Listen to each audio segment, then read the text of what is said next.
So today we're going to be speaking with Jason Wiley, who's heading up strategy and product over at Epsilon. I've known Jason a long time. Jason's well known in the industry. He's a leader in the interactive space. He's probably sold more digital marketing to automotive dealers than anybody else that has lived in our space. So I'm excited to have him. We're going to just ask some general questions with Jason, where we're going in the industry and how are things looking in his opinion. And we'll open up to the audience a little bit later. So great to have you. Mr. Lamb, thank you for inviting me over. It's a pleasure, it's an honor. We have worked for a long, long time together in this digital space, and this does feel a little weird. We should have a cocktail instead right now, but it's good to be here and happy about this, man. Let's keep it professional. So. Anyway, so when I found out that you joined Epsilon, I was really excited because I know that your quest to focus on outcomes and not results has always been a passion of yours, and we've had that conversation a lot. So, you and I both know, and walking around NADA, it's an incredibly crowded space. Yep. So where is the value prop, or how is Epsilon and what you're trying to bring there, and then out to the dealer body subsequently, how's it different? Where are you guys fitting in? Man, there is a need, I think, John, for car dealerships out there right now that there's a lot of hype, right? There's a lot of, as you like to say, focusing on like the outcomes that are going on with that. And like when we look at the digital landscape, I walk around, it looks like it's a Google reseller convention, not necessarily like the NADA convention, right? You got all these companies out there talking about, hey, our click-through rates are the best ever. Our landing pages are amazing. We've driving all this traffic to the VDPs. We have the lowest VDP rate in the business. And all I hear, if I take a step back and think about it from a dealer's perspective, is that dealer's like, I don't really care that much about that. I want to go sell more cars. I want to go move more metal. I want to go service more vehicles, right? And I think that where Epsilon kind of has a unique value proposition there is because of and this is the whole reason why I wanted to come over to the company, because of the amount of data that we have with the OEM partnerships. We're getting that feed every single day of all the different vehicles that are sold, all the telematics, the VINs on those vehicles. We're looking at when people are servicing those cars, what their cadence history is with servicing those vehicles. We have that data set that nobody else has, and we're able to, we're looking at driving efficiencies in the marketing, actually trying to get some of the dealerships to understand that you don't have to go spend $50,000 a month in your paid search budget in order to execute proper channels. And we're trying to develop kind of a omni-channel solution set for dealerships that allows them to have more efficiencies, both in their marketing and advertising, but also like just take some like taxation off of the headcount and the amount of meetings that they have to like talk to all these different vendors. And I think that I think there's a real burden if a dealership, when you think about the amount of time that they spend in those meetings, the amount of time that they're talking to the different vendors about coordinating creative, like there's a big time taxation that happens there from the dealership perspective. And I think ultimately our passion is to try to help dealerships run their business, run their operations, run their marketing capabilities more efficiently with less time that's included in there from a company that's actually got the data that we do. And I feel like we have a pretty unique proposition inside of that. Inside the auto industry. So when you're going out there and talking to dealers, I mean, you're taking a different approach, right? You're going out there and talking about outcomes and not results, right? 100%. You're focusing on car sales and revenue, not clicks and impressions. 100%. And results of digital campaigns per se. So when you're having that conversation, hey, you can spend less to achieve more, is it being received well, or do dealers feel like it's a little bit dubious because everyone in the industry is so focused on the other side, spend more, keywords, SEM, clicks and impressions, VDPs, and you're going with a totally different approach on measurement and budget recommendations. How's that go with the dealer? What's that conversation like? I think the dealerships they're looking at me like I'm coming out of left field, but they're looking at me like we're coming out of left field and they're refreshed.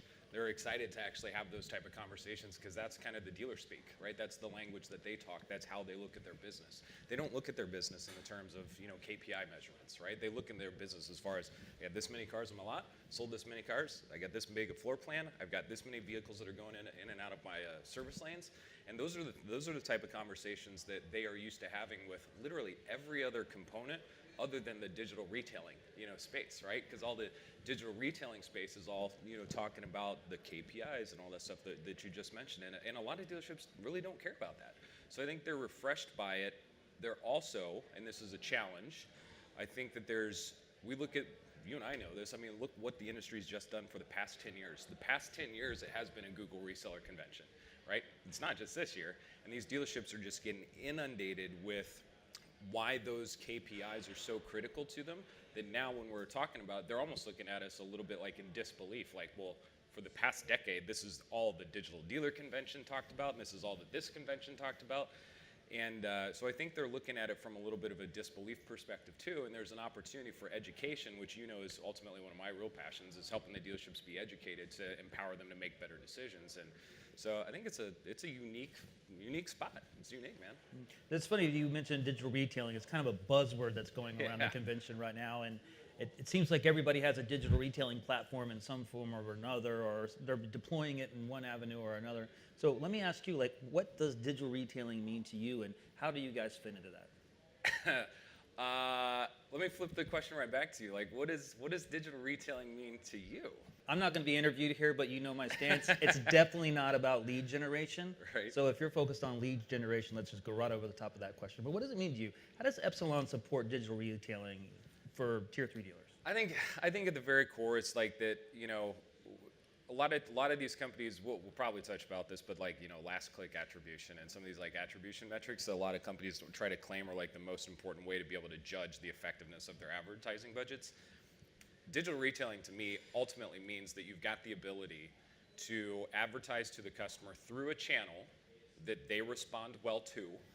Not everybody responds to every channel the same way. You know, some people still prefer direct mail. Some people like getting emails. Some people want to go to the search engine and use that. You know, some people love display advertisings and get more information there. Some people love going to YouTube to try to look at the videos for more information on the vehicle. There's like the channel, I think is an important component of it, but what's most important is that there's an omni-channel type of solution set that picks out what is the channel that the customer, the person's most interested in, what's the messaging, does it tie in with what that person is really interested in.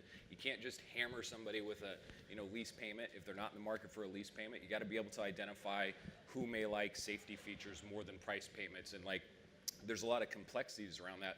But when I think of digital retailing, I think of it more as it's a platform, it's a technology solution for a dealership to be able to leverage data, to be able to drive the right message to the right person at the right time with the right creative, but also have that data be fed back to be able to ultimately close the attribution loop with actual hard dollars, not just judging it from like the VDPs or something like that. So digital retailing is like having kind of all of those digital channels working together in conjunction, having creative lined up the right way, and giving the dealership actually a very difficult to explain tech stack, but a very simple outcome for the dealership, which is his ad dollars are being more effectively spent at the right places.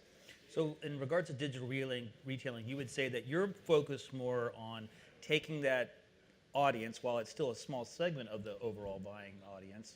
I mean, not everyone's buying a car frictionlessly online. One, the technology doesn't exist, and two, Right. I don't know that the market is aware that those avenues are available when you're coming to purchase a car. Yep. So when you're out there talking about digital retailing with dealers, you're more like focusing on the audience and taking that audience or that segment of the audience out to scale on their behalf. Correct. In a cost-effective channel. Correct. That's essentially what you're looking at. Correct. Yeah, it's kind of like instead of spraying and praying, it's kind of taking the sniper approach, which I know is like a super overused analogy inside this business, and I hate to say that, but in actuality, what we're trying to really do, I think of this will be crazy. I actually think of digital retailing. If it's done right, it's less about who you run an ad to, and it's more about who you don't run an ad to. I like that. And so it becomes this idea of when you get really into the weeds, it becomes this like demographic targeting, and the price point of a vehicle starts to come into play. And if somebody can't afford a Tahoe LTZ, as an example, and you've got those customers properly profiled, and you know who they are and what vehicles they've bought in the past and when they've purchased their vehicles and what their history and all that stuff is, maybe you don't run an advertisement at them just because they're on your website looking at an LTZ. Maybe Gotcha. so it's about using that data to exclude people from advertising, because dealerships ultimately, I think, as we're talking about, SARS happening, and what's going to go on in 2019, there's kind of like a little bit of a weird industry buzz that people are saying like there's going to be so many less car sales that are happening. But if you look at like NADA, they're like it's going to go from 17.3 million down to 17 million. It's not that drastic, I don't think people are going to stop buying cars, but I think ultimately a dealership is looking to decrease their overall advertising spend because of what they've just gone through in the past like 5 to 6 years. But hyper growth, everybody's selling cars, everybody's buying cars, economy's great, and I think it's going to become more critical for dealerships to get very specific about where it is that they advertise and to whom, because they have limited budgets. So you can't just shotgun out a message to everybody, and that's kind of what I look at and what Epsilon looks at, digital retailing from. You mentioned two things in your response there that I want to expand upon. One is attribution, but two, and let's do this one first. Modeling, audience modeling, right? So whenever you go out and you meet at these conferences and you talk to dealers, you hear the word look-alike a lot, look-alike. Yeah. But what you're explaining here sounds a lot more advanced than just saying this guy looks like this guy, this buyer looks like this buyer. Yeah. They buy SUVs, so therefore this guy's going to buy SUV. Explain to me how what you do is different than this traditional look-alike modeling. Well, it's all fed from the data from the OEMs directly. I mean, that's the first and foremost primary thing. So like when you think about excluding somebody goes and buys a car today, we don't run advertisements at them about vehicles anymore, about buying cars, because we've just found out that they bought a car, right? So you exclude that person. Lookalike audience is like, you sit down and you go, this person has this demographic, has this age, has this income level, has this thing and whatever, and then there's this almost like, and it's a ridiculous logic to say that that means that somebody else that has that same income level or demographics or whatever is going to be interested in the same car. You know what I mean? And so what we do is we let it really be, instead of like audience building from these lookalike channels that like, Google has their lookalike channels, Facebook has their lookalike audiences and things that you can build. Instead of that being the kind of focus, what we do is we upload literally the data from the OEMs that goes from this dealership, this customer bought this car, this person did this. It already works with all of the after-sales marketing programs that Epsilon is empowering. So we're already doing this at scale for, we've got 12,000 dealerships on right now. And, and 11 OEMs is like providing that. We're already powering this data from a direct mail and an email and a display like type of channel. So what we're doing is we're basically, our audience is looking at those people, looking at when they buy cars, when they've actually serviced those vehicles. And then also with Epsilon, we've got the benefit of working with other major brands that are major brands with their royalty reward systems like Target and United and Southwest, and we're able to pull all that data in from the customers that we know. So we basically know who you are, what your device type is, what you search for, what your income level is, and all that kind of stuff, as well as what your purchase and service history is. And that becomes the key differentiator, because those things dictate how it is and when it is that we choose to actually include you into a quote-unquote audience. So we don't even really build audience lists. It's more that we're targeting individual people at scale with the messaging and the timing based upon their purchase and their service history. So you're identifying an audience and you're scaling that audience that have both the ability and the propensity Correct. To purchase a particular or service a particular vehicle. Yeah, and what becomes like, you go digital retailing, another big component of this is that, there's a big limitation right now on the tier 3 side that most of the companies that are out there can only look at a customer once they get onto the dealership's website. We don't have that. We do most of the websites around there. We've got our pixels and our cookies tracking even on the OEM sites, right? And so we can leverage a lot of that data to really go, our in-market shopper is not somebody that looks like somebody else. Our in-market shopper is a person that's already shown proclivity, is going to the search engines, is doing all these things on all these different sites, telling us that they're actually in the market for a vehicle, so we can target those people. So let's finish up with something you said, and we'll wrap it up and take some questions. But let's go back to what you said about attribution. Since you have this robust data set of first-party data and disparate data, it appears that you guys can prove out attribution down to the transaction. So yes. What is your attribution model, and what does it mean to you, and how do you reveal the performance of your campaigns and focus on outcomes to the dealers? Yeah, so I mean, simply, you got the commoditized box that you got to check. We got a dashboard, John. I got a really good dashboard, right? And the dashboard is it's a very technologically advanced dashboard because it's taken feeds from a lot of different places. But ultimately, what we're doing is we can actually sit down and show a dealership, Jon Lamb went in, bought this car at such time, and before that, here's all the messages that I sent to John. So I can show them, here's the display ad that I sent them. I can show them, here's the email that you got. I can show you the dealership, the click-through rates, the open rates and stuff on that email. I can show them, and it's not just digital, it is, across all channels. So I can show them the mailer that we maybe sent you. I can show them the display ads that were generated and what the creative and what the messaging is on it. So what we do is we actually show the dealership all of the individual channels and what the ad was that they had for John. And then we actually, can tie it back and tell them that John wound up buying this car for this amount of money, and that was it. And so we're talking about attribution, like it's really closed loop attribution. Now, I don't want to sit down and say that I'm the only one that's involved in that, right? And I don't want to, I think that there's a lot of hype and a lot of companies that go, I have no reason why they did that, dude. What we're doing is we're targeting that person because they tell us that they're in market. We send them the proper channel. We send them the proper creative. And we're driving influence on those customers, but we still are being able to actually track back to the dealership to tell them that we were involved in this communication. Here's the people that we targeted. Here's a creative, and they did come in and transact ultimately at your dealership, and let the dealership decide if we had something to do with it. And they expect that level of granularity, right? They want transparency of the reporting. Not only just they don't want metrics and stats. They really want to see where their dollar is being spent and what their true ROI is down to the transaction level. Yeah, I mean, that's what 100%. they're looking for, right? 100%, because we're having deep discussions with these dealerships. Like, so you have all this. Now, what's your actual, product investment mix? How much money am I actually spending on display versus how much money am I spending on paid search versus how much money am I spending on direct mail versus email? And what our system is doing is we've basically empowered the dealerships to do two things. One is they can either dial up those dollars how they seem fit and take control of it and just use our technology to determine what channel it is that they're advertising on and how much is going towards that. Or they can use like our intelligence software and our business tools to be able to actually, for us to analyze those people, how are they responding, what are they doing once they get over to the website. All that stuff ties into the data of the targeting. And so we could, in effect, take that full entire advertising budget for the dealership and actually let the software determine what the channels are and what the creative is. Let the dealership get back to just going and selling cars and servicing cars. That's great. I mean, for a second there, I thought you were going to drop the AI bomb and use that buzzword too, but I'm glad you didn't. So let's wrap up with just a general question. Like, where do you see us going as an industry? Where's digital marketing heading? I mean, I know that you've been doing it for 10 plus years. I've been there with you for most of them. Where is it heading? Where are we going? What are some trends that you see? And where do you see Epsilon fitting in?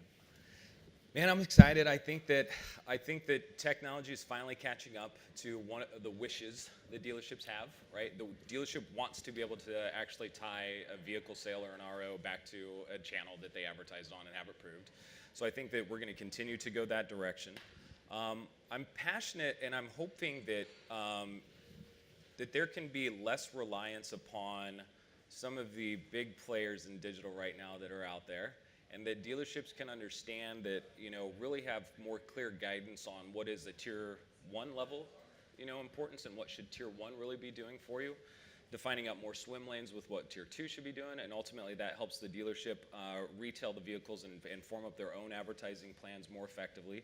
So I'm hoping that there's less reliance on some of the channels right now than what there is, and that it's an important part of the fold, right? But it's you don't have to go spend all your dollars on paid search, right? So I'm hoping that there's going to be a little bit of a shift in that neck of the woods, and I hope that there's an opportunity for ultimately us vendors. What we should be doing is competing to help the dealerships actually sell more cars, and that's not just in coming up with something that's a cool technology piece. That's in really empowering the dealerships with education about what they're doing, and that's ultimately about helping the dealership reduce the overall amount of time that they have to spend on this stuff, right? So I think that you'll see the auto industry start to accept important, good companies that do have this omni-channel solution set, and that I think you'll find dealerships that are clamoring for working with just one company to handle a lot of that, rather than going through and having 17 or 18 different vendors to do all that. I think ultimately we're still going to sell cars. I mean, I don't think that I think there's going to be a little bit more of a push from a dealership to pay attention to what's going on the backside, to look at the service lanes and looking for efficiencies and stuff in there and better targeting abilities for the customers that they already have. I think there's more important for dealerships to realize that that is your most valuable customer, is the person that you already got, and form up better, ways and to market to those people, which we can help out with. But I'm excited about the car business, man. I'm excited about what we're doing. I'm excited to sit down and talk with you as obviously like even a mentor for me and a thought leadership in this space. And I'm excited to be just part of the conversation here in the auto game. So, Jason, why don't we take a couple of questions from the audience? Sounds Yeah. like we have some interest out there. So, Okay, sounds good. Yeah, so I thought it was interesting that you guys have kind of flipped the script a little bit when you are having your conversations with the dealerships and talking their speak that they understand, which is selling cars. Getting them to try to speak the other language, conversely, is the tough part. And so sometimes, and I think also the vagueness around the digital retailing and what people use that for, kind of like what you guys touched on a little bit with like, some people think they've got it, but really they're just acting as lead generation. Yep. What are some of the things that you say to dealerships when you're out doing your pitch and you can tell that maybe they don't quite have it, the real context to what digital retailing really means? What are some of those things that you say to them to help them understand and to really understand the importance of what it can do for them? Great question. there's that buzzword again, digital retailing. Digital retailing. You're not going to get out of here today without talking about it. So, let's go. I mean, I think ultimately the most important thing when you're approaching and engaging with the dealership about potentially finding a solution set that's important to them, I think ultimately you gotta figure out what their education level is, right? So I do, like in all honesty, I ask some very basic questions a lot of times, like hey, do you have access to your AdWords account? Are you looking at Google Analytics right now? Just their answers tell me what their education level is and where they're at. Sure. The car business is a fun business because you can talk to somebody that goes, I don't even know what analytics is. Two, you can talk to somebody that goes, yeah, I've got all my goal completion set up. I'm tracking that on a daily basis. I'm going over a report with my provider 7 times a week and blah, blah, blah. It's like, so you got to find out where the core intended client is and figure out, how to talk on their level. From there, I still think that the message still ultimately becomes the same. It's that do you want to continue spending that amount of time beating your head against the wall for something that people literally, it's like almost a Harvard PhD that you have to do in order to understand the complexities of just AdWords right now, Google Ads. I mean, they just changed it. I'm already dating myself, right? So you go like Google Ads, the complexities and stuff that are inside of that. You ultimately ask a dealership, is that a world that you want to live in? Do you want to be in that world? Or do you want to focus more on, really selling more cars and servicing more cars? Simple question. The answer is always the latter, right? But then you have to be able to, equate to them and show them on that transparent level. It's a lot different world than what it was even 10 years ago. You have to know what you're talking about. You got to be transparent with them. You have to prove to them that you're not just going to stuff them into some cookie cutter program that he's going to be just like everybody else. But ultimately, we're trying to say to the dealership that look, we do have this data that nobody else can touch. We do have these capabilities with this tech stack to be able to execute advertising on these channel solutions. Would you give us a try for a little bit? And if the conversation starts to change around the amount of new sales that you're making and the incremental growth that you're having in both your service bays and your car sales lanes, that's ultimately what the conversation is trying to steer around. Is just that: are you selling more cars and are you servicing more cars? Do we have any more questions? Any more questions? Yeah, just one more. Hi. Hi. So you talked just briefly about what happens after the sale. Yeah. So, and how you can also use the data that you've acquired on the various audience members to then continue targeting throughout the customer life cycle. Yep. So will you just kind of expand on that a little bit? Because I feel like, so much focus is placed on how do we get someone in the door. And Yep. I mean, we've read over and over and over that, ultimately, once you get that acquisition, making sure that they've had a great experience while they're on the floor, and then once they leave your dealership, can equate to much more spend, in the future, whether it's in the service department or, through, sharing that experience with family and friends. So just talk a little bit more about how you're able to do that for the dealerships. Yeah. So, without trying to plug our company, that's actually our real DNA. Is that. Right? So Epsilon, as a whole, what we do is we power most of the OEM's after-sales marketing programs, right? So when somebody comes in and transacts and buys a car with us, on the sales side, we shut down the advertisements all the way. So they're no longer getting any type of advertisement that goes to them for buying a car, right? What they do though is then there's, and each OEM's different. Each OEM has their own different, like what we call cadence systems around this, right? But the customer enters into all these different forms of marketing now that are also omni-channel directed. So it goes, hey, the person, when they buy a car, they have to have like an onboarding or a welcome letter, or thank you for buying the car. Here's all the information about, you know, your new F-150 that you just got. Here's the new stuff on, you know, the Sync app and all this different stuff. So we send all that messaging to that customer, and that's, you know, from the manufacturer, right? We're also, though, getting like the VIN information on that vehicle, and we're going to start tracking that customer now because we hit them with like email, we hit them with direct mail, we hit them with display. And then what we do is we wait to see like what that customer actually responds to.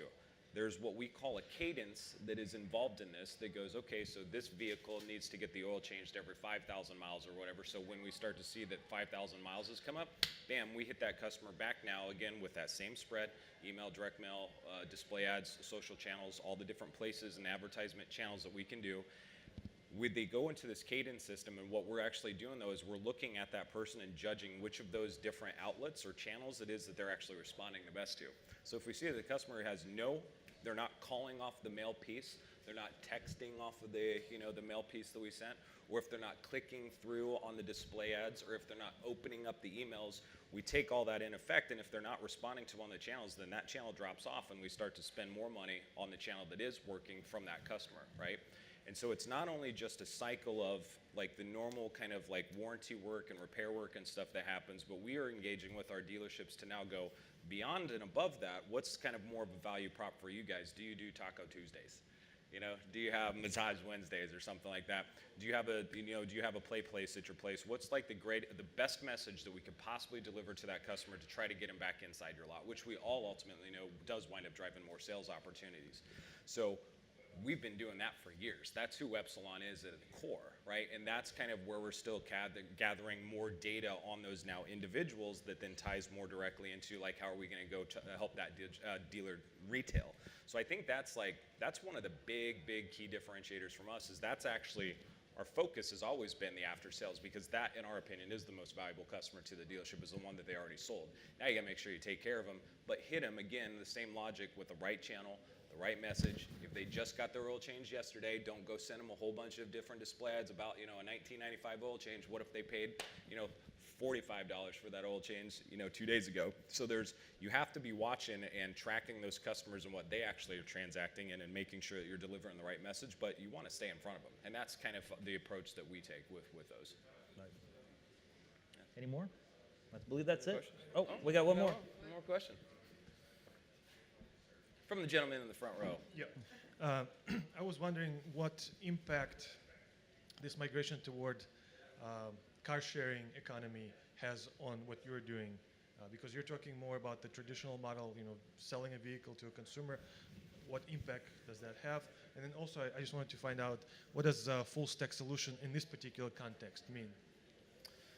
Car sharing economy. I don't know if I'm prepared to actually answer that question, because like it's a double-edged sword, right? It is a double-edged sword because at one point in time, it causes a lot of fear inside the industry that I don't think is necessarily needed, because I think people still want to buy cars. People still want to have a mode of transportation that they primarily control. I know that there's a segment in a population that is out there that, you know, has that. But there's also a segment in a population out there that has motorcycles instead of cars. And there's a segment in a population out there that has boats instead of cars or whatever. And we don't sit down and talk so much about those issues. I say that when there becomes like really a mass change in the industry, when the OEMs change, when the car dealership model and the tier 3 store retail location model changes, that is driven by the consumer change ultimately, when that happens, then we'll start taking a look at, you know, what are the actual necessities for changing up the way that we advertise to those people, right? I think that there's still an opportunity to advertise to the individuals though, right? And that's ultimately what we do, is we're really advertising to an individual, a consumer that we know, a profile that we've identified, a person, not just necessarily a click, right? Your second question, which was Full stack solution. Full stack solution to me is, you know, this graphic that we have up here is it's basically a tech stack that takes data inputs to it what are those data sources be? And in this case, it's like, customer data is directly from the OEM, or it's vehicle and telematic data about the VIN numbers and what are the options that vehicle had, and did it have, leather seats in it or did it not? It takes all that kind of data. It also anonymizes with the data that you're able to gather online, depending upon how you're tracking things or whatever. But ultimately, it takes that data, drives it into a tech stack, which now this tech stack has rules and regulations about who gets what message at what time, right? And it drives that ultimately to a channel selection. So the full stack is data all the way to ad, and the stack is like everything that's included with the decisioning trees, which with the creative that needs to be deployed, with the logic that determines who gets an ad versus who doesn't. That's what I'm referencing when I'm talking about the full stack, if you would. Yeah. Great question. I believe that's it. All right. Thank you. Thanks, sir. Always good to see you. Appreciate it. Good to see you too. Thank you.